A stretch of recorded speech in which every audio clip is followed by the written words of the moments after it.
What's up, guys? Oh man, it's like the good old days. Yeah, good old days. Doug Good old Brackman, how are days. you, Mister? I am doing very well. Good to see you, gentlemen. I I'm excited about this. This is right up my alley. You oh guys man, are two driven nutcases that love to just bullshit. You know, Doug, you told me my favorite thing anyone's ever told me, which was I was not normal, and because you have two doctorates, yeah, I thought you were the guy to tell me that. yeah. It's not crazy anymore. It's called neurodiversity. Oh, I know. Yeah, I know. Neurodivergence. It's the new word. We're both in a group for them. Yeah, The octopus movement. The octopus movement. We are official members, and it's a group that literally just digs in hard on neurodivergency. And I'll tell you what, in the tech world, I've met some guys in there that their neurodivergence makes them infinitely more interesting tech people that I've ever met in my entire 25-year career. Like, these fuckers are like next level. And I'm like, wow, I was looking in the wrong place for allies here. It's crazy. I say that often, sitting in second, third grade, like I didn't understand why everyone else didn't see the world the way I did. Yeah. They got their heads down memorizing bullshit. And I'm like, this is a waste of time. And I knew it back then. Right. And you know what's, it's weird. You've done a lot of research in this, so maybe you could give us a little insight on it. But like, I feel like that happens to me almost daily now, like multiple times a day, where I'm like, how could this person not see what I'm seeing? It's like, almost frustrating. Like weird. Yeah. You're like, it's like, why aren't you getting this? Go there. But the title of my new book is Sheep and Wolves. Is what now? Down. Sheep and Wolves. I'll actually share the cover of it with you. And we, the neurodivergent, are the wolves. And we have a different operating system. Most importantly, we literally live in a different world. And, interesting. And the metaphors that I use, the monkey elephant metaphor. So human beings are very much like an Indian elephant, which is your central nervous system below your nose. And it's a very different operating system than the one you have between your ears. But the biggest difference between us and them, and the driven brain, or this ADD, ADHD, autism spectrum-y thing that kind of colludes into what we are, we literally have something called hypofrontality. And so hypofrontality means that our frontal lobes do not have the executive function. And what the executive function, what the normal brain is the executive function tunes out information. And so it literally takes this world that we live in, a floodlight of information. We see all kinds of stuff. They are literally wired to live in a narrow band of, they see what they believe, and what they believe confirms how they feel. Yeah. Wow. And then they feel this way, and then they see that, and it's just this confirmation bias loop. And so is that like an evolution? I think you just explained the last 48 years I've been on the planet. Yeah. and God bless them. They are, and numbers on it are really hard to peg down. And kind of what I'm settling in on my book and is about 85% of the human population has a dominant executive function. It means that they use their thinking to go through the world. They use a linear belief system. And they're the farmers. They're the farmer's brain. And so they use, what they believe becomes very important to them. And that's why we see this, just wear your mask or don't wear your mask, or whatever the little belief is. They're so drug into believing it, because if they don't, this thing below their nose, this trauma machine, is what this elephant really is. The trauma machine, it starts to release their trauma, and it scares the shit out of them. And so they'll double down, triple down, quadruple down on their belief systems. Where we, the neurodivergent, we look at that and we're chameleons. We can jump from belief system to belief system to belief system. And, why we can go into and fit into any group you walk into, because we can morph or shapeshift into that common thread of what they believe. But those other people that you were talking about call that sociopathic behavior, right? Like they're like, these people are fucking. We, the drivens, we are the wolves. We scare the shit out of them. Most of us are the ones who we are running big food, big pharma. We are pieces of shit for the most part. Love it. Yeah. So sociopath is kind of an appropriate. That is. Well, psychopathy, which I do look in this book, difference between sociopaths and psychopaths is big. Sociopaths, and you guys will laugh at this, sociopaths tend to believe that the rules don't apply to them. Okay. And that is Describes every most driven people person. I mean, it's like, yeah, well, I get the rules. I understand why they're there. But, we tend to live by the spirit of the law rather than the letter of the law. And if I'm really not hurting anybody, it's okay to break the rules. And so that where the sheep or those with the dominant executive function, they live by the letter of the law. Yeah. And so they're, combine that with this risk aversion and everything else that they've got going on. But we are, in wolves, truly wolves, playing out the trauma, playing out, just recreating the trauma that we come from. And, it's only the guys that I work with, people that are in the know that really understand that if you don't deal with your trauma, you are just, trauma is like tuberculosis. It just wants to spread and hurt people, and all those, slogans. Not saying that, Anthony Fauci isn't a complete sociopathic piece of shit, but he is living out his trauma. And so that, do I think he knows it? I don't know. That's for him. And God, that's a good question. I mean, because we've got, I don't know, dozen people on this show that have come on that have talked about trauma in varying degrees. And what seems to be immediately evident is that if you don't face this, then you end up either hurting yourself or others or both. Right. And it comes in all flavors. We've had people talk about this from every angle I could, imagine. But like, I guess my question is more about the people that this executive function. I actually have never heard that before. I mean, I've heard hypofrontality before, but I've not heard it explained like you just said it. Is there sort of an anthropological advantage to executive function? Like, is there something that we did to make that happen for a reason? Like, yeah, that's straight out of Driven. It is, 11,800 years ago when the meteorites came and wiped most of civilization out, the Drivens, people that are wired like us, survived. And I always give a shout out to Tom Hartman, who, he kind of set the foreground for this hunter-farmer theory. But he also, in his second book, called The Edison Gene, he talked about how even in a pool of bacteria, you take a pool of 1,000 bacteria, all the same species, about 3, 4, 5% of them have genetic and biological differences that they are specifically designed to adapt to a rapidly changing environment. So there's when the pool gets too warm or gets too cold, or a new species comes in and tries to eat them, these the small percent of the human herd, those Drivens like us, the entrepreneurial brain and all the stuff I write about, we are waiting for the next ice age. What's crazy?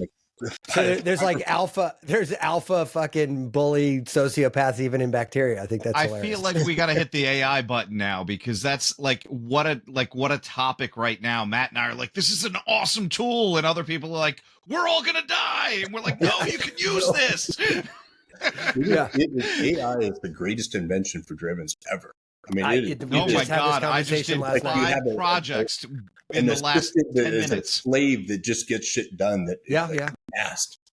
There's a guy that I know who actually is in transition to a really cool position right now, but I don't think he's announced it, so I don't want to blow his cover. But he had a very public conversation about AI ethics, right? And his whole slant was like, I'm not anti-AI. I just want to pump the brakes until we have some structure to this thing that makes some fucking sense. Like, not, let's not just bull in a china shop this thing, right?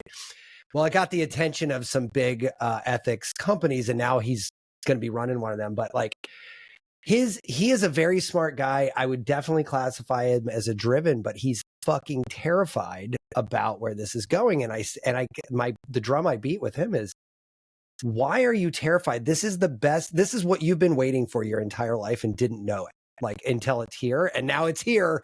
You should be elated. Like I've never been happier in my life when I'm doing work, because it's so fluid now. Like I have no limitations, you know, like not our ability to survive catastrophe. Mm-hmm. And, you know, the dopamine deficiencies that we have, you know, boredom is simply the feeling of impending doom. Like we are always waiting for the other shoe to drop. And so we're in this, we are truly waiting for that ice age, but it is a really different world than that now. The world, despite, you know, all the terror going on, it's never been safer. Sure. And that's something that most, even smart people I know, when I say that too, they're like, oh, what about this and what about that? Yeah. And I'm like, no, dude, look at it on a graph, like across the entire planet. It is, you know, and the executive function, here's the general, you know, it is an adaptation to the agricultural revolution. And as the world became safer and safer and safer, and more importantly, what does it take for a farmer to survive is lack of impulsivity. Right. This logical, rational, linear. That's what the executive function does. It's A to B to C to D. You put your finger in the ground, then you put corn, then you water it, and then you wait, and then you let it grow, and then you save it. But that's what the executive function does. And so, you know, you, me, everyone on this call right now, we are unemployable. I mean, we truly are. Yeah. Not the first time I've said that so many times. I'm like, nah, I don't want to work for somebody else. Why? They'll hate me. We can work well with others. We do not work for others. Right. And so it is, but, you know, farmer, you know, that farmer's brain, man, they give me a cubicle, tell me what to do, tell me, you know, the TPS reports, and just get it done. And, you know, they leave it this and they have a break in, and it's just that predictable, safe, stable world is where, you know, where we are designed for chaos. And that, coming full circle back to trauma, you know, we are designed to live in a trauma-filled world. Right. So Doug, I guess I got a question here. How much of this is epigenetic, where like the environment has done this? You mentioned trauma several times. How much of it is like just hardwired DNA? Look, this is how, because we did talk about, like in Driven, you do talk about the 2 genes.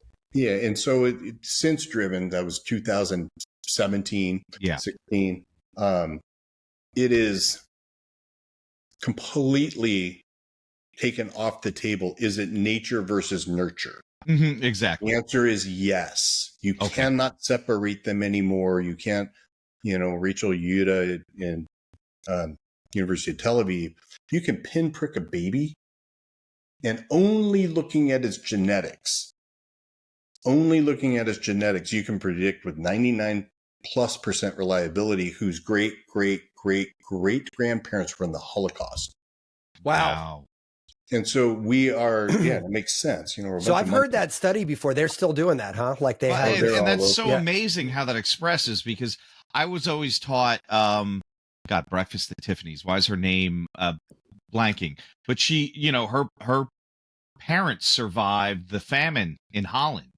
And that gave her this incredible longevity that was passed on for generation and generation. So it's not even just how your body functions. It is the psycho-emotional, neurological the transgenerational impact of trauma is what turns, you know, that is really, my guess, is what Driven is an adaptation to a trauma-filled world. Wow. You know, and our brain structure changes and these epigenetics turn on and off, you know, the trauma-based personality type. And that I'm writing a lot about that in the last, you know, 8 years of my work. Not only are we designed to live in a trauma-filled world, once we get into it, we are designed to heal from trauma like nobody else. Oh, interesting. Yeah. And so we, you know, because of the way our brain works, and we are, you know, the capacity for us to disassociate or become conscious of our consciousness, this observing ego. Yeah. So you want to hear something terrifying? So 85% of people have this executive function in their brain. And so they have a single voice in their head. Wow. What's that like? What's that like? God damn it, that's boring. Yeah. Can you imagine? And so, No. yeah, it is. They have got, my metaphor of, you got an elephant that's got a mind of its own. You got a bunch of monkeys up on top trying to control it. And, we got 9 to 13 monkeys, literally. I mean, we are all over the map. They have a single monkey. 65%, 70% of them have no observing ego. They have no one. Look at Tom's face. That's weird. I can't even imagine that. They have no one questioning their own beliefs. I question every fucking thing I do, including like, should I eat this? Yeah. Right. But the questioner and that observer, observing your own thoughts and observing the argument and observing everything around us, that is the core of what trauma healing is being able to observe the body and get out of the way. Well, I got to heal trauma because I got to make room for the 10 more. I got to survive. Before the planes went into the World Trade Centers, they did not have that, oh shit, maybe I'm wrong, that there aren't 72 virgins on the other side. Right. Yeah, they were dead convinced. Sure. They were convinced and they weren't questioning. Look at Tom's face. Yeah. I mean, it makes your brain. You're like, Doug, you're explaining other people to me. And that's just so fucking weird because I'm like, you all can't be this fucking stupid. Yeah. And you're not even talking about intelligence here. No. Why they don't see it is what driven. It's like, why can't they see But this? here, Doug, let me ask you something though. Like, right. So let's talk about intelligence though for a second, right? Like, cause Tom I feel like this is very easy to misconstrue as ignorance, right? And I feel like that's not what we're saying here, but like, I would think that I don't know, for me anyway, how I ascribe my own intelligence is this sort of thirst, right? This curiosity. Curiosity. This insatiable curiosity. It's I can't get it. But we sit in a brain structure that doesn't let us believe our own beliefs. Got it. So it's that questioning, that internal dialogue. That internal multiple views at the same time. And some of, it is like different voices in my head sometimes. Yeah. But the one observing that is the real me. Carl Jung and all the work I do is the monkey elephant self is the lowercase self. That's the egoic self, where the capital S self is the soul or this observer in relation to your body. Try to explain that to a single monkey person, and that you read the psych stuff when they use that metaphor for the rider and the elephant or the rider and the horse. It's always a single rider. Right. People. And so, that is kind of hard to imagine for me, for sure. Oh, Doug, I missed you so much, man. Yeah. I literally was like, I'm falling apart. It's like, no, you're just going deeper. Yeah. And so, it's not that they're struggling to even comprehend what we are. We scare the shit out of them. I actually had a guy tell me last week that I scared him. He's like, I have like 5 people I got to introduce you to, and they all scare me too. And that's how I knew you guys needed to be connected. And I was like, that's funny.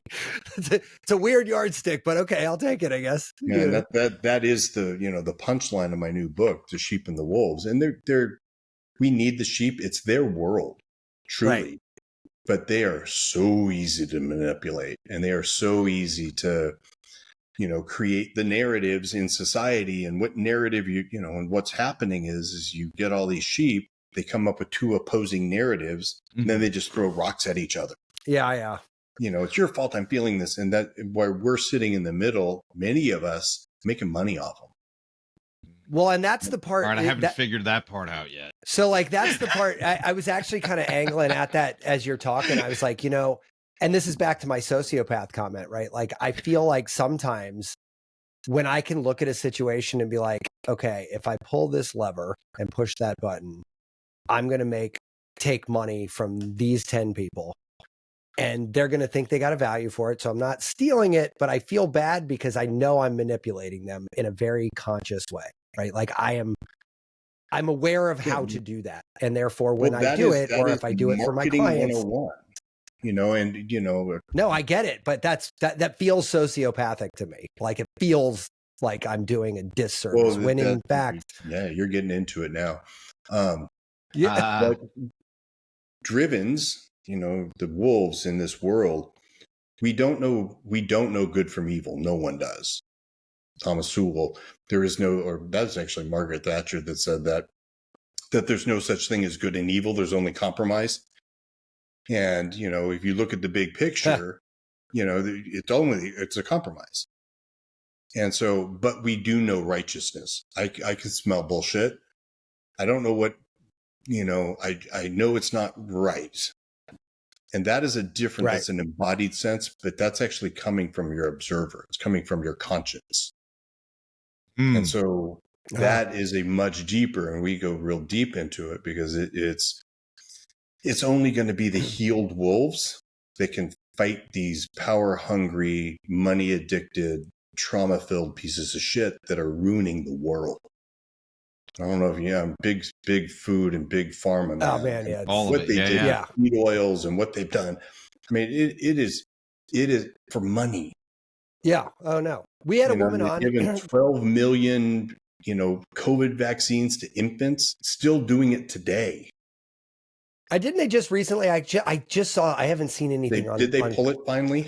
No, I think they basically said that the new recommendation is if you're healthy, you don't need to get anything. Like it's fine, right? And but up until that was I haven't heard anything on COVID vaccine in forever, and then all of a sudden this thing snuck into my orbit the other day. And it is like for $79 or whatever, they're willing to do harm. So here's the thing though, man. I got to tell you, I have a little different.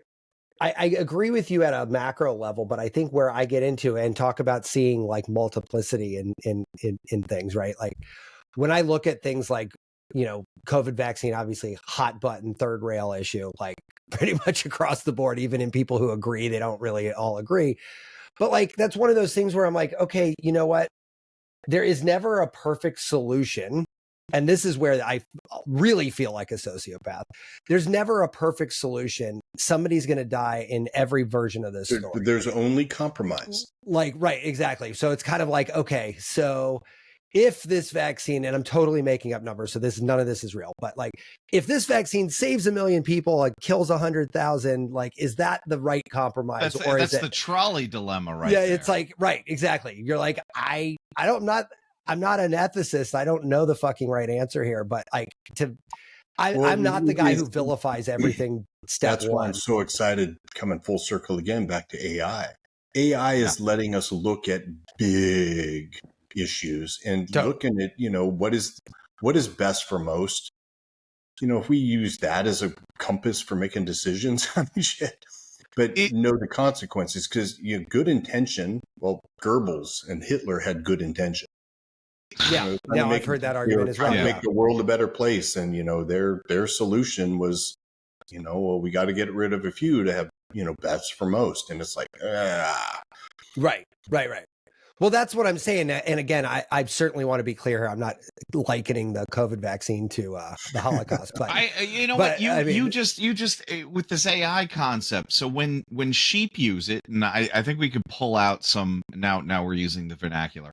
But when sheep use it and they get an answer they don't like, they're so in their confirmation bias. They're like, this is clearly written by somebody who believes differently than I do, rather than this is just the data.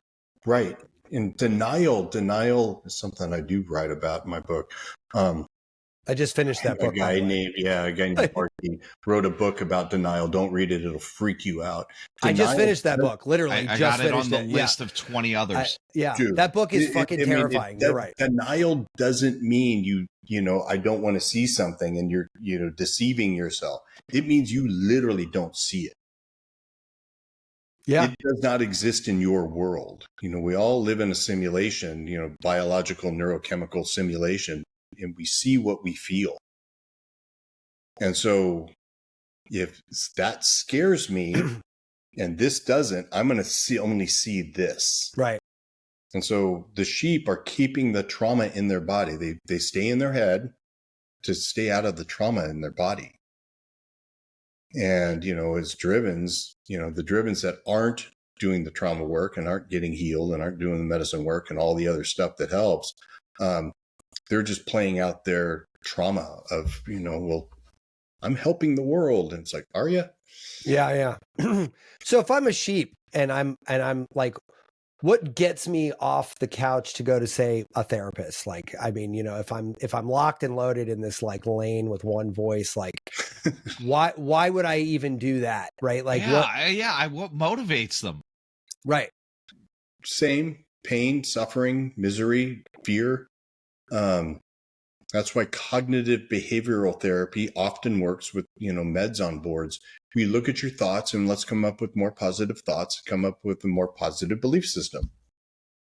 And, you put a driven in that office and we're running circles around therapists. And I mean, yeah, I've had several. Yeah. I've exhausted quite a few in my local area. They look at it's the default modal network that's the real cool research that I get into in the book is the operating system of the brain. And so the executive function operating system, those who have the dominant one, literally is working a third as fast, connecting only a quarter of the brain parts ours do. So they got DOS 2.0, man. It is like, and they dink, wow. dink, dink, dink, dink, dink, and you look at their brain. You put us in a, functional MRI. We got light ups all over the place, and the default mono network is operating 3 to 4 times as fast. Oh, interesting.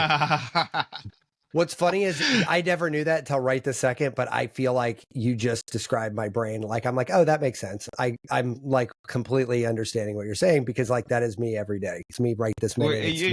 It's funny because I'm not trying to stroke my own ego here, but like I've been told, oh, you're really smart. And it's like, no, you don't understand. I go fast. I don't always go in the right direction. Right. I just go faster than a lot of people. Yeah. And it is, why we're so curious is because we can scan all of our belief systems and go, where does that fit? And that doesn't quite fit. How does it fit? So we're trying to put together this very complex world in our heads where the executive function keeps your world really small and simple. Then I got a question for you. How do I stop being so fucking irritated with the rest of the planet? Because right now, Doug, I have this conversation twice a week if I have it at all. Like it's even everything driving, going to a store. Well, no, I'm saying no. For me specifically right now, it's this. It's like it's the AI topic left and right because those sheep that you're talking about, AI is right about all the things over here that I agree with. And then, but when it comes to their job, their future, like their purpose in the world, because their purpose is monofocused. It's usually on their work, right? Like I am an accountant. My purpose is being an accountant. I'm like, butcher bakers and candlestick makers. I mean, it's just, they adapted to the Industrial Revolution, the Agricultural Revolution, and they have adapted to the world that actually exists. And we are not in, they live in a different world than us. Does it actually exist though? This conversation and they're not stupid, slow, and lazy. They're not. No. Well, I mean, I think they are a little slower. I would say they're stupid too. Right? Yeah, stupid and lazy, I'll give you, but like slow. Or are they slow? And this is, I mean, I've worked with so many guys that the driven brain and the driven body system, man, you let it run unchecked, we work ourselves to death. I know that's definitely one of the downsides of this. That checks some boxes for me. Too fast, and that so it's learning how to balance is bullshit, but learning balancing, so you're constantly course correcting as a driven, where sheep they have zero struggle with that. Interesting. Yeah. Well, I'm like every other middle-aged white guy in the suburbs. I've, done microdosing and all these other things that people tell you is good for your brain. And I'll tell you what, it was great, but like you got to like dial back a little bit My because my like, wife it's was like, so wow. mad. Matt's like, hey Tom, I got you some psilocybin microdoses. And I took one. We got in the car to drive. I'm like, hon, that guy's going to cut over in 33 seconds. Hey, that one's not using his turn signal. He's doing this. And she's like, shut the fuck up. I can drive. And I'm like, no, I'm seeing all this. I'm already like 5 miles down the road. Yeah. And psilocybin, I'm up on all the Hopkins research. It is directly a very interesting it's non-neurotoxic, meaning that our brains co-developed with it. We've been eating mushrooms for 100,000 years. It directly affects the default modal network. Are you a stoned ape? Basically a volume proponent? Control where we are, as you turn down, increasing dose, it turns down the speed and the kind of the stickiness of the default modal network, somewhere between 5 to 7 grams, it goes flat. That's a fucking big, for those people dose. who don't understand that's a huge mushrooms, dose. that's a large dose of mushrooms. But the microdosing in particular, for most people, it makes the thoughts less sticky. Okay. And so if you're in a belief system, a narrow belief system, it's very predictable and very nice results. For drivens who are the more likely to take it, you will see very different results for very different people. And so, you come out with it, a 0.25 of a gram dose, even less than that, can really make your brain go into a rocket. Oh yeah. Or no doubt. Or it can actually, as you said, make your intuition, because your thinking is actually going offline, but then your intuitive function is this, whatever the hell that is. I love the feeling. Goes through the roof. Yeah. And it's interesting. Yeah, it's interesting. It's finally coming to the forefront, but Big Pharma has been pushing that down forever because it's very inexpensive and it works. Well, I was going to say it's basically it's like literally growing in the dirt.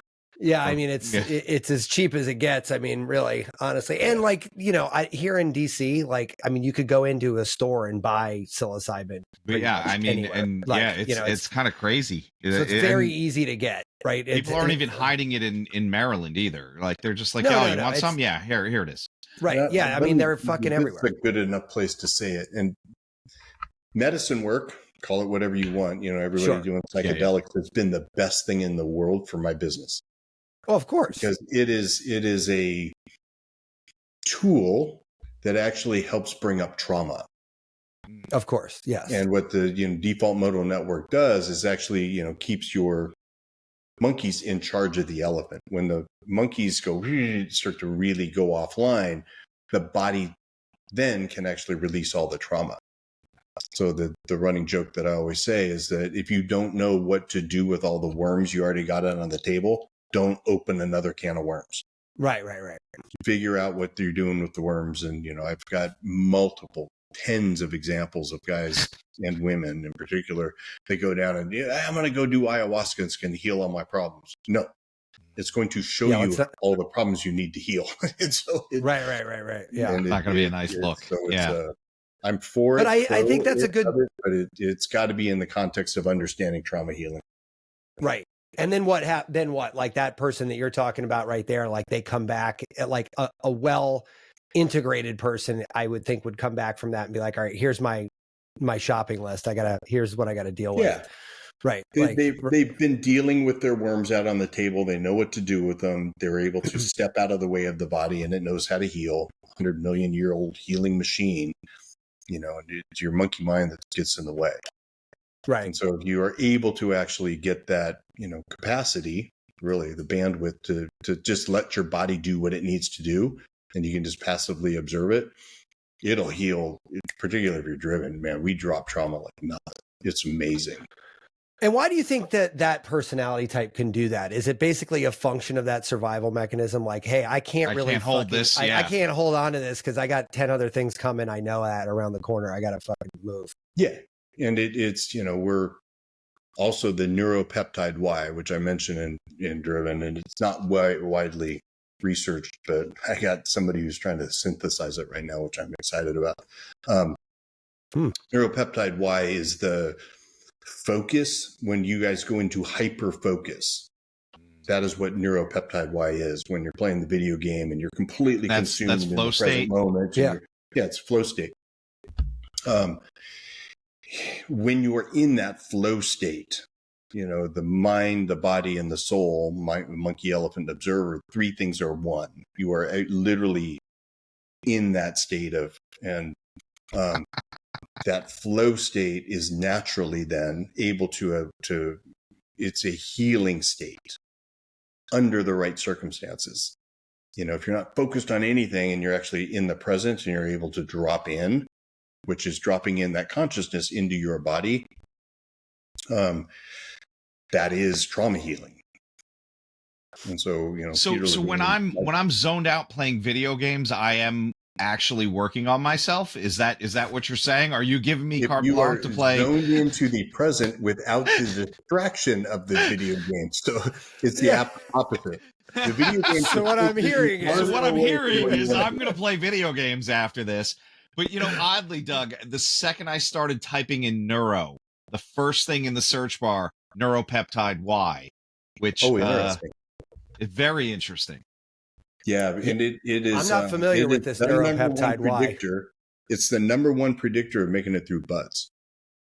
Really? So high levels of that? High levels, and it is why drivens make it through buds and why we're over. That's fucking fascinating. Seriously. Wow. That's crazy. Yeah, I use the example in my book. It's you're chasing a rabbit as a hunter and rabbit, you're hyper focused. The rabbit gets away. And you have this flash of disappointment, but the moment your eyeballs shift to the next rabbit, that experience is gone. It's game on. Yeah. Game on.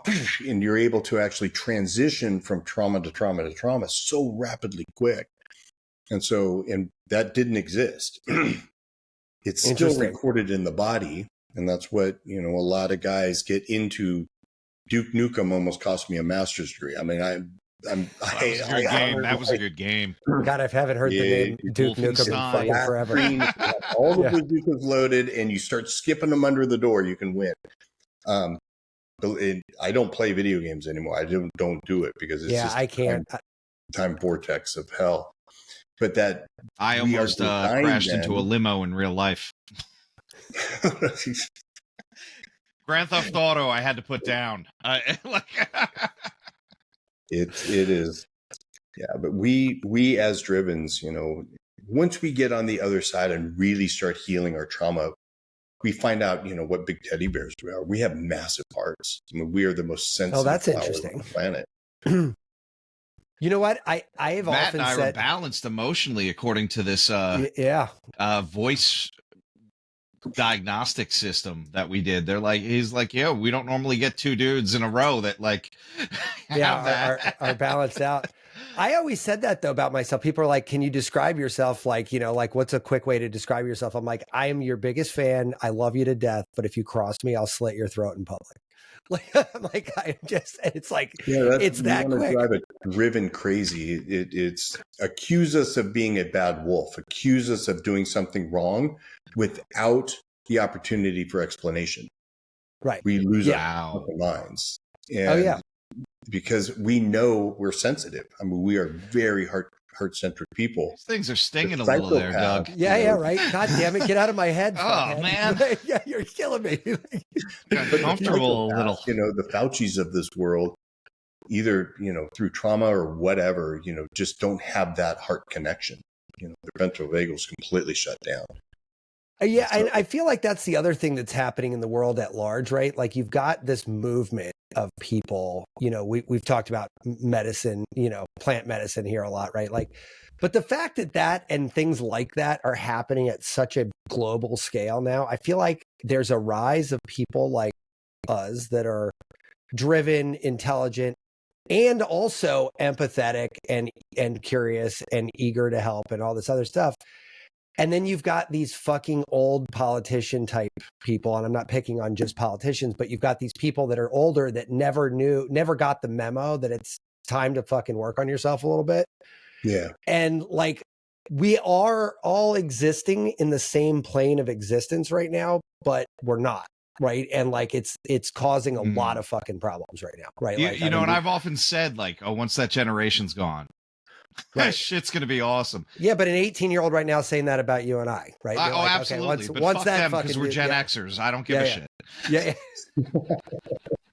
So wait, Doug, here's a weird, cause like immediately I'm looking for a neuropeptide Y supplement, because why not just clip the governor's string completely? I've got people working on it. I mean, like legit. Yeah. If you gave that to a sheep in this situation, would they see what we see, or would they freak the fuck out? So what it is it's a neuropeptide, so it affects your brain. Not very easily. I mean, it's not understood. We don't know what the hell it's really doing. But it brings you into the present. That's really what is happening. You know, in my shooting retreats where I'm, teaching people to meditate at gunpoint, it is that you're still moment doing that. as you are pulling the trigger, and you're not scared of the recoil. You really are dropped in. Yeah. That is the trigger of neuropeptide Y. I did it with all my pro golfers that I work with, because it is that capacity to really be in the putt and feeling the putt before you make the putt. Same with but that's neuropeptide Y. And so when the people that are and you're upregulated, not distracted, this is where breath work comes in and all my meditation stuff. When you trigger that presenting, you are truly in the present. Like you're experiencing, you guys know this, from medicine work, you are feeling the moment, time gets real weird and everything expands. And when the body is in that state too, and you're able to get out of the way of the body, it will automatically start releasing trauma. Interesting. But if you're present, if you're using a practice to do that, rather like video games or skiing or, some guy yelling at you in buds, it is an external thing holding it. But when you learn, this is where I have all my research is going and all my practice, I got groups of guys doing breath work now, where we are able to actually trigger that and not have the distraction. Just be present. Just be present, yeah. Just be present. And the body just... So I don't know what would happen if you gave that to sheep. They probably... I don't know. I mean, honestly, I think they'd freak the fuck out because I think it would be crazy. We've had all of our lives to understand that, even if we don't understand it, we understand how to use it. To it. I mean, we get right, and we're probably, exactly. We're probably very much into, like, we use it as a companion versus like a combatant, right? Like, and like those, I think if you gave that to your average sheep, I feel like that would be pretty weird. Well, you see that, they're terrified of taking a hit of a joint. And so it's, many of them should be, because it's just like, you don't want to give up your belief system if you're relying upon that narrow band of beliefs to keep your, central nervous system together. And I've been in cannabis for 23 years now with Head Shop, right? And so like, I've been talking to people about weed for, a long time. And it was absolutely jaw-dropping to me how many more people started smoking weed the day after it was legal in wherever they lived. And I was like, came back from New York. What the hell happened to New York? That was it's fucking night, like I was sitting in a ball. Matt and I went up there for a demo, right? And like, wasn't there some dude like selling it on the corner? Like, there was a guy selling weed, an abandoned dispensary. Yeah, outside of an abandoned dispensary. Like, I was like, come on. But it was hysterical. And I was like, and it was just so funny to me. I was talking to this one lady. She was in her 70s. She's like, I had my first joint the other day. And I was like, oh, what'd you think of it? She's like, it was great. I was like, you never smoked before? She goes, no, it was illegal. I'm like, okay. So I'm like looking at her like, is there a joke? That goes right back to his, is there a punchline? This is the rules. I'm letter of the law. Right. Yeah. No, but that's my point. I'm like, now this woman, now granted, she's in her 70s, kids are out of the house, she's at a different stage of life. So maybe it's time for her to do that. But it was unbelievable to me that she clearly enjoyed it. Like she said, it relaxed her, helped her sleep. Like, okay, these are quantifiably good things for you. And yet you didn't even try it. Anything outside of their belief system scares them. Yeah, no, it is wild. And this happened at cultural level. I mean, this happened in Yeah. every state that you've had legalization. There's hordes of people that fit into this bucket. Yeah, right? THC, tetrahydrocannabinol, is an interesting neurochemical or psychoactive. It, you know this? It's about a third. So A third of what? the tetrahydrocannabinol, the tetrahydra part is related to LSD, serotonin activating frontal lobe. Wow. So Okay. it makes your frontal lobe more active. Makes you Okay. more creative, more whatever. Then the cannabinoids obviously are related to the opioids, Yeah. Sure. Yeah. the opioid receptors, and so you get a calming effect. About a third of people have a nice active brain, and they're calm enough to really enjoy it. Okay. And so it's And what are the other 2/3 fitting in? Paranoia. This is my joke too, and I remember the chick in high school. Don't get her high because she's going to freak out and call her dad. Yeah. No, Yeah, we all know that- one of those people. who have the low reactivity to the cannabinoids, but high reactivity to the tetrahydro part. So for them, it makes their frontal lobe go crazy, which is paranoia. Got it. So you Yeah, kind of yeah. need a little bit of all of that. Right. And then Well, you have haven't- people like me that are primarily cannabinoid sensitive. And that's my Okay. joke. I only smoked pot once in my life from the age of 14 to 18. I mean, Yeah. Yeah. Yeah, right. Yeah. And so it becomes wildly addictive to those that have that reaction. Oh, I see. Wow. And so You know it's what, a different, it's a different drug for, different based on your neurochemistry. We So did talk to somebody that's looking at genetics and literally how they metabolize cannabis to be able to tell people what they should smoke if they should be smoking Right. at all. Yeah. And the cannabinoids, that's why, somebody around 18 months to 2-3 years, daily chronic, Snoop Dogg level smoking weed, you build a tolerance to the opioids very quickly. You don't to the tetrahydro part. And so you see people that start to have this paranoid reaction, and eventually they go from sativas, then they got to stop sativas and go to indicas, and they go to higher indicas, more cannabinoid level. Yeah. And so that balancing, and then eventually they got to quit because they're, every time they smoke, they just get paranoid. Well, and So it's funny, male teen psychosis is like popping right now because of these high concentration THC the shit, pens. the stuff we had in high school, I graduated. Yeah, it's like nothing. I mean, 6% was just, the bomb indica. Insanely high. Yeah. And I'd now you actually can love to buy go it. back and smoke a joint from like 92 just to see what the Would you even difference is. notice it? Like, I'm not even like, I'm kind of like funny because like we haven't had that in 30 years, so I don't know what that's even like. Yeah, it's just a different, it's a different drug than we had. That is for sure. So But this interesting concept, the substance part of how people's brains react to everything is very interesting to me, across the board, because like take the jazz musician sort of, vibe, right? Everyone's like, oh, the jazz musician gets high and they can play music really good. But I've talked to a bunch of neuroscientists about this, and they're like, it's not that they're playing good. In fact, it actually makes them play worse. What it is doing, though, is it's clearing their brain of any other distraction. So the only thing that they understand is the notes. So like, it's not making them more creative. It's in fact holding them back creatively in a lot of ways, but they know it so well that now they're free to express themselves however they feel like it. And I was like, I kind of always feel the opposite. Like if I get really high, I'm like, oh my God, I can fucking do anything. And like this and that and the other. And somebody said, okay, well, start keeping a diary if you feel like that, and then look at it a couple weeks later. And it's like, that was the dumbest thing I ever wrote.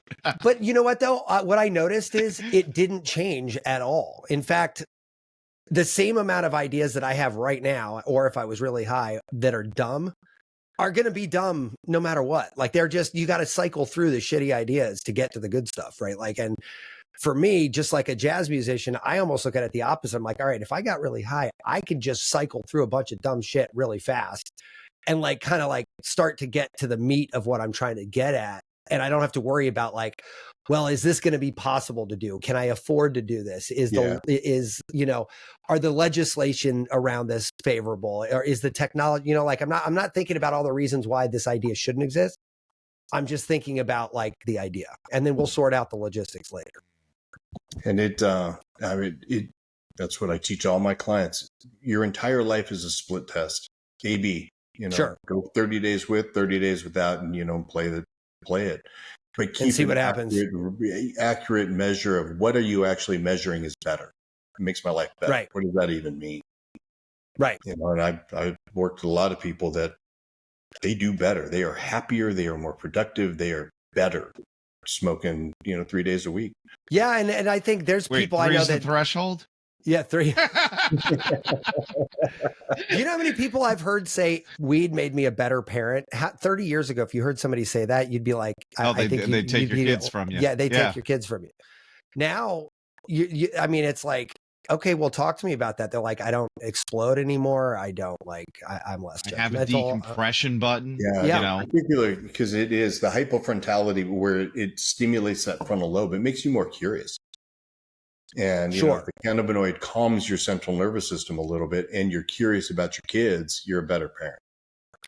I mean, listen, if somebody explains to me that they're a better parent because of, and then insert something, I'm like, cool, then you should do more of that, because that feels.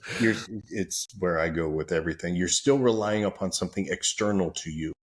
Yeah. But if you're not the guy who's going to do the work, then isn't that kind of the best you could hope for? Yeah. A crutch is better than limping around.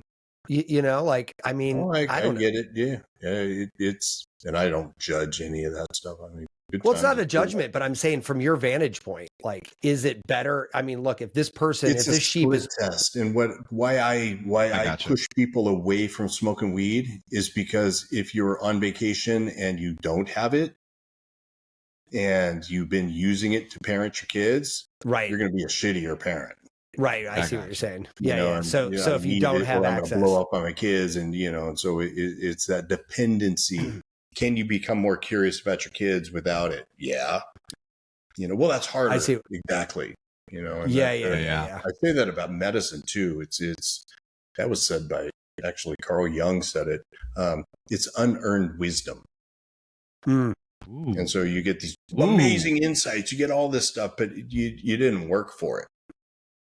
And it's in the work for it that makes it more valuable and makes it actually, it's the going is the gold, is what he always said. It's not I got the gold. Yeah, but it's the work to get the gold is where the real gold is. And so the work to be a better parent without weed you're going to be a much happier parent and better parent.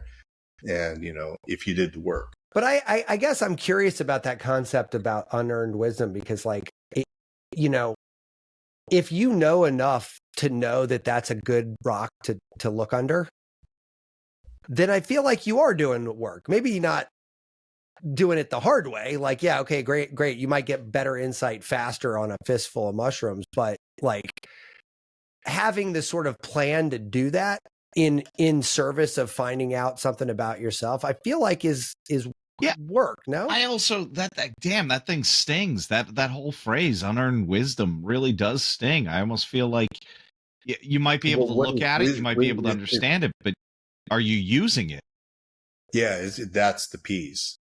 The integration, I'm a big pre-integration, post-integration guy, and integration means integra, it means whole, right? And so being able to take these parts of you that you didn't want to look at, and parts of your wolf or whatever you want to metaphor, your shadow, whatever metaphor you want to use, psilocybin will help you look at it. Right. And, what do you do after you look at it? How do you integrate that new knowledge into the new you, into this new better self? And so it's, but if you are doing the work about being the better self and this thing keeps getting in your way and you can't quite see it, you can't quite know it, and you psilocybin could be magic. It's because then the ego, your lowercase self that was in the way of you actually seeing yourself clearly, let's turn that down a little bit. And right. Yeah. Here it is. And oh my God, now I know what to do with it. And I never saw these connections before. It can make the, medicine work. Medicine is not the work. Right. Yeah, I see what you're saying now. With the insights from the medicine. That makes more sense. And actually, Tom, this conversation has made me realize why you and I liked the IFS practitioners so much that have been on the show. Doug, we've had 3 different IFS people on the show, and it's like, Tom and I just light up with these people. Huh? He's Schwartz. Yeah, the internal family physician Schwartz is the guy who wrote the book. It's based on beautiful, wonderful Jungian principles of shadow work. I mean, it's all about that, of really being able to identify these parts of me. Yeah. No bad parts. Stop judging them. But how and that's is the that? big What one right is the there. need that part of you didn't get? Meaning that if I give it that need, I have to develop that need. I have to be able to actually create this new repertoire of behaviors to bring that wisdom into my body.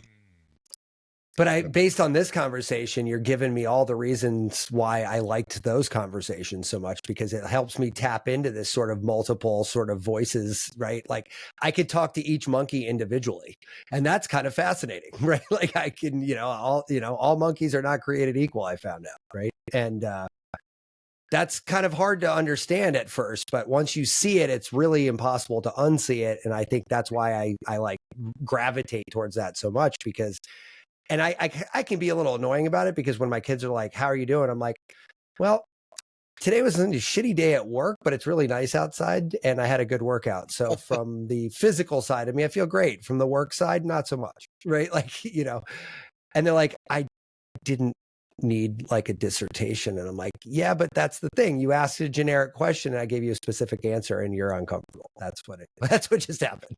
So, but even that though, like, I guess most sheep aren't going to even understand that, right? You're like, if you talk to a sheep about parts therapy, they're like, what the fuck is this idiot talking about? Yeah. Right. They're going to talk about their beliefs and belief systems and how do I change my beliefs? And, Stuart Smalley, I'm good enough and smart enough. Gosh darn it, people like me and I'm okay. I'm okay. You're okay. It's a very, we go into those kind of therapy offices and it's just like, oh God. We roll our eyes, but for them it makes sense and it works. It's not that we're better and they're worse. It's just in most ways they're happier than we are. So they're definitely happier. I say that all the time. I'm like, I almost wish I was one of those people sometimes, because I think happiness would be so much easier to attain. Yeah. I almost feel like it's like that gift curse. It's both kind of thing where it's like, the way God, really anybody that's about blissful is an idiot. They have to be, right? How are you not miserable all the time? Yeah, that's funny. It's being able to actually own your wolf and really own what we are and let them be what they are. Take the judgment out of it, and they're in most ways they're better, simpler, and get shit done and don't have all the trauma. More importantly, we are the ones who are fucking up the world. We are. And we are the manipulators and the greedies and being able to own that part of you. And we all have, as drivens, we get that. I can be a shitty human being and I can justify. I got several monkeys that are really good at justifying everything in my world. But the consequence, of all of that, it winds up to be, the only real problem I have in this world is myself. Well, yeah, sure. Yeah, I mean, that makes sense. And then that's relieving because there's a lot you can do about it.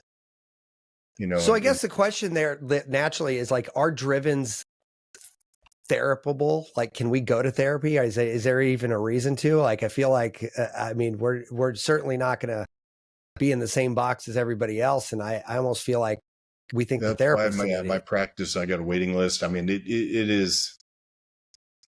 The Sheep and Wolves book is about when drivens finally break.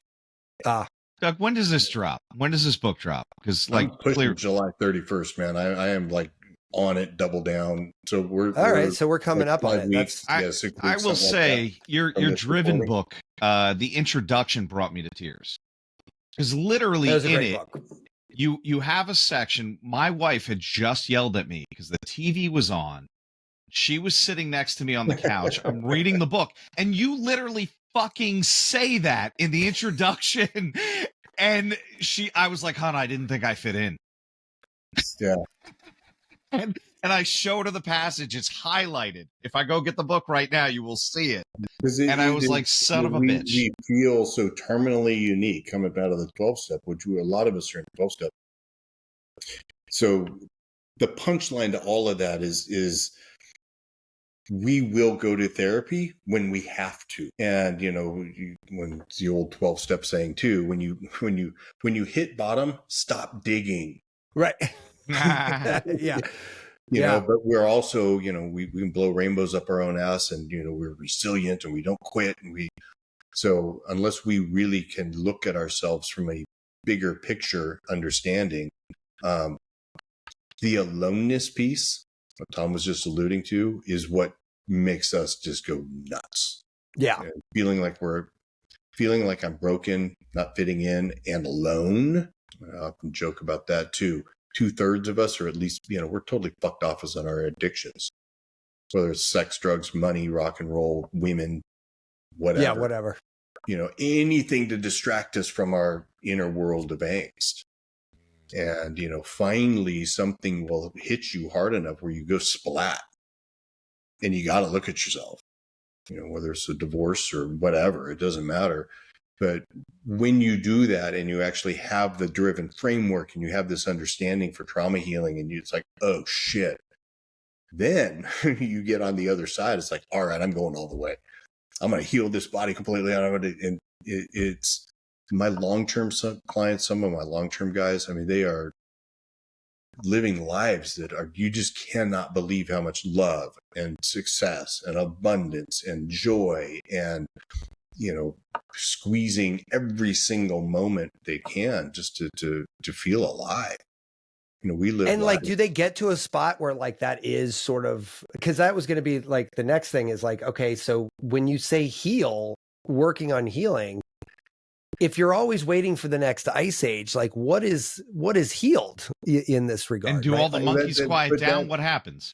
Yeah. Oh yeah. The monkeys stop. 3 months, 6 months of real meditation, Zazen, the kind of meditation that I teach. It's a real specific style of meditation that's designed for us. It's not designed. Most meditations are designed for sheep, made by sheep, for sheep, and they make us worse. Oh. I've been fucking myself for 25 years. Quietly, close your eyes and imagine a green field. I got fucking monkeys and naked chicks and pizza. I mean, right. But this hyper focus that we can really, and triggering that neuropeptide Y, where you are able to call bullshit on the sensations of impending doom. It becomes sensation. It's not a feeling anymore. And so you really are developing this soul relationship of embodiment. Wow. And it becomes very mystic, very trippy, really quick. Where interesting. I can manifest shit. I'm not, not talking smack about that world, but a lot of that prosperity gospel of, if you feel it, it'll come true. I'm not talking about that crap. Whereas Tom was saying, that your intuition is consciousness. This is the part of us that is made in the image of God. And it opens up doors of perception that you cannot imagine. And so it's like kind of intoxicating to think about that, but it seems honestly so unattainable from like my current, and I feel like I'm pretty well adjusted, to be honest. Like I don't feel like. Is that enlightenment? Enlightenment is when you stop worrying about enlightenment. So yeah. That's funny. Yeah. And so it consciousness, the telepathy tapes. I don't know if you guys have ventured. We're having them on the show. We're getting the psychologist on. Fantastic, because it is. For drivens, we hear that shit go, oh yeah. Right.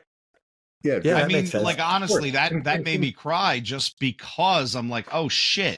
Like but we are on that spectrum. I mean, we are on that autism spectrum. We are on that spectrum. And that spectrum is our awareness of the consciousness connection. And you really learn through breath work and meditation and, all the deeper stuff I teach, the kind of the college level and graduate level shit I teach, it just makes life so freaking interesting. I mean, it is, it is wild, but we see right through religion. That's my other joke. Yeah. Yeshua, Jesus. I hate religion as much as Jesus is what I always say. That's fucking hilarious. Seriously. You start reading things that, used to be interpreted by the monkeys or by the sheep as this is what you need to believe, and it's like that's not what he said. And you're right. like, what? Like it's all of a sudden that entire mysticism, the mystery of this whole thing starts to unfold. Wow. And things get weird. I mean, things get. Well, and it's funny. I mean, not funny, but I mean, look around the world right now. Look at the biggest problems we have, and a lot of it is religion based. And I was like, guys, if you can't see the fallacy of this entire fucking thing, you guys are not paying attention. I don't know what you're not seeing here, man. But like literally what Yeshua said, and you know, my book, and so we're about 1 out of 12 people. Okay. And Apostle Peter was one of us. Oh, we had one on the inside, huh? All the other fucking apostles, though, sheep. He was cutting people. You know the story of him? So he was an entrepreneur. He was a fisherman. He ran his own biz. And he was the one, multiple ones. He got the fuck out of the boat. So he saw Jesus walking on the water. The other 11 are all scared in the back. That motherfucker got out of the boat. Right. So, I mean, I want to see if I can do that. Yeah. The night before, Christ was taken in to, be killed, Christ stands up and says, one of you have, betrayed me. Peter jumps up and goes, I will never betray you. It was the next day that, Christ looked at him and said, oh yeah, bullshit. You will betray me 3 times before the rooster crows. And so the next day, as they are taking Christ in, he got him in handcuffs and, he's going in. Little girl comes up to Peter and goes, yeah, you're with him. He goes, nope. He walks away. Yeah. Another little girl comes up and a guy comes up, go, yeah, you got an accent. He goes, no, I do. Walks away. Third little girl comes up to him. And just as he says, nah, Christ turned around and looked him dead in the eyes, and the rooster crowed, and he broke. And so that was his splat. Driven, that brokenness is where we always are making promises with our soul, with this thing. I will never betray you, but our flesh will. And so it's the discernment between the monkeys and the elephant, and the soul and the elephant, that really is what breaks driven people. But we are also the one that he put in charge. And so you are the rock. That's fascinating. I went to Catholic school K through 12. I never heard that. I definitely heard those stories. Well, I mean, I guess I've heard those stories. Anyone who's been to church enough times has. We are really, really, really important people right now, because we are both the problem in the world and we are the solution. And so, well, that's what I was saying earlier. I think we have been the problem. What's that? No, I said that's what I was kind of saying earlier. We are coexisting with the problem and the cure at the same time right now, and I think that's causing a lot of awkwardness. Like it's very. But isn't that kind of what happens, though? Right? You get the medicine when the disease is set up, right? When you're symptomatic, that's when the medicine. People don't. Well, maybe Chinese medicine's different. But within our system, it's like now it's the time for the pill, right? Now like we can't just keep going around limping and coughing up blood, But it's time for it's just really appreciating how important drivenness is. Yeah, because we see it, and the sheep don't. And I am apolitical. I think both. I'm not going to pick a brand of narcissism. They're both a bunch of fucking narcissistic bullshit. Right. Yeah. So that the middle ground of really, saying, what are we doing, guys? Come on, let's wake up. And so that consciousness waking up thing and drivens, and we are already, so awake in our consciousness level where the sheep are pretty much irrelevant. They really are. So it's a battle of not good and evil, but I think it's healed versus unhealed. Doug, man, this could be a 5-hour podcast. Yeah. Man. So Doug, the book's coming out soon. That's exciting. And actually, if you factor in, the 2 or 3 weeks it's going to take to get this online, it'll be probably real close to the book dropping. I'm so excited, man. I'm so excited. That goes right to the front of the queue too. Yeah, I'm going to be honest. It's unlike Driven. It's a prequel to Driven. It's really kind of the way I'm framing it. That you're different, that you're special, that you're unique. But why would you want to actually deal with your drivenness? Why would you want to do something different in this? And it's so it paints a picture of really what is it like to be healed. I mean, just freedom that you can have as a driven person. It is a big zoom out. I mean, we're on a blue dot in the middle of nowhere, hurtling through space as a bunch of monkeys. And, being able to appreciate every single breath is what drivens are designed to do. And we are good people. We are really, really good people underneath. And that's not just you blowing a rainbow up your own ass, right? Like that's no, this is not. I feel like we should end on the "we're good people" and then walk away from it. Yeah. So I gotta say it, because we are, man. I mean, it is.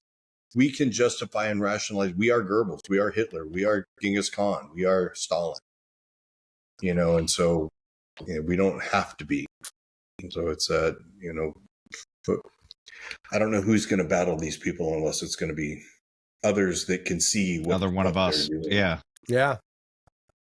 Doug, it's been awesome. I cannot thank you enough, man. So much. It was fucking cool, man. I really fucking love Driven. I feel like it's going to be unlikely. I don't really, really love this one too. So we'll have you back after the book launch, after Matt and I get through it. Yeah, I'd love to pick your brain after that, because again, I had more questions than answers out of God damn Driven. it. But isn't that such a great thing though? Yeah, no, it's perfect. I mean, look, my own personal idea on all this is that I've never called it trauma healing. For me, it's just figuring out like another piece that makes more sense than it did yesterday. A better system. Yeah. Right. It's a better operating system with less reactivity in the body.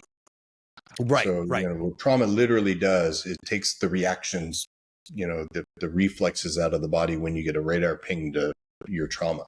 It literally erases it. It's wild. We'll talk about that next time. We're going to do our second book club episode with your book. Where are we sending people, Doug? Where are you standing this thing up? Is IamDriven.com. The landing page for the pre-sale is not up yet, but IamDriven.com. No, that's fine. There will be so everything me is I Am Driven. Got it. Cool. Awesome. And I know we didn't talk about it, and I wanted to get to it, so just 2 words on it. You still do that fucking meditation by gunpoint, huh? That thing's crazy. I've got 2. I got one next. I got 2 days next week. Yeah, 2 full days of it. For any of you out there that are curious about it, so we shoot out to a mile, which is fucking crazy. Change. Yeah, and the last day out, we did it. We had 5 for 5 first-time shooters hit at a mile. No fucking way. Didn't you tell me actually when you and I last saw each other, it was right before COVID, before shift kind of shut down and everything. And like you said, there was like some old lady who'd never shot a gun that hit a and she was target. beating like SEALs and stuff, right? Women will outshoot men every single time. No way. Oh God, that's going to fuck them up. Brand new first-time women shooters outshoot 25-year veteran Navy SEALs. I had one of the lead instructors for the SEAL sniper school get outshot by a woman. That's fucking oh my awesome. God. What is that? Why I got to know, like, what do you ascribe that to? Results. Women are just following the process. Their ego isn't wrapped up in the results. Man, I gotta hit it to prove my. Oh, that's interesting. Yeah, and so women, I'm a big admirer of women. They get 4 times as much shit done in a day as men. They are so much better than men in so many different ways. And it's funny, my wife works at a big ad agency as a COO, and she was like, "Yeah, you want to get shit done? Give this to a mom." Yeah. That's very true. Yeah, you give this task to a mom, she will get it fucking done 8 times over. It'll be fucking documented, color coded, like everything will be perfect. You give this to a guy who's like Wharton grad, she's like, it'll take a month. Man. I'm a big fan of women. I always have been. They are my daughters. Yeah, no, my 16-year-old daughter is sporting clays, and I've got it set up in my backyard, and she will outshoot anybody. I mean, wow. Yeah, she's. That's crazy. Yeah. Well, one of these days we're gonna. I love the idea of doing a little live episode shooting down there. Yeah. I'd fucking love to do them in Columbus. I found a range that has a beautiful range. It's just hot right now. It'll be 90 next week. That's gonna be maybe in the early winter. Yeah. I feel like I'll goes shoot the other around, way, right? The September, October, November. September, October, I run them all through. Yeah. Nice. Oh, that's great. So Nice. all right, Doug, we'll look forward to next time. We'll see you next time. Thank you so much. And you guys have a great weekend. You know? Great to see you guys again. You too, Great man. seeing you, man. Don't go anywhere. Bye. Be subversive, irreverent. Health is wealth, but you knew that. Everybody knows that. But so is following us on social media at Irreverent Health. And check out our website for more exclusive content at irreverenthealth.com. Oh, I like this. Thanks for tuning into this episode of Irreverent Health.